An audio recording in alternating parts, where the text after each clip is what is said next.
যদি কেউ মাদক সেবন করে, মাদক গ্রহণ করে এবং এর ফলশ্রুতিতে সে নেশাগ্রস্ত হয়ে যায়, 40 দিন যাবত তার সালাত কবুল হবে না, ইবাদত কবুল হবে না।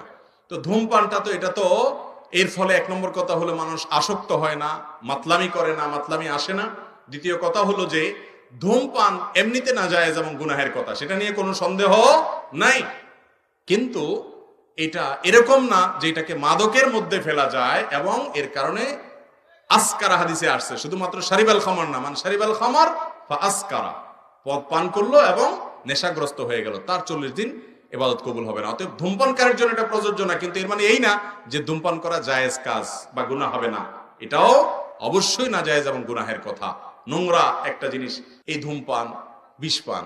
লেখাই আছে যেটা স্বাস্থ্যের জন্য ক্ষতিকর, তারপর আবার পয়সা দিয়ে কিনে খাই। আল্লাহ তাআলা আমাদেরকে বুঝার তৌফিক দান করুন।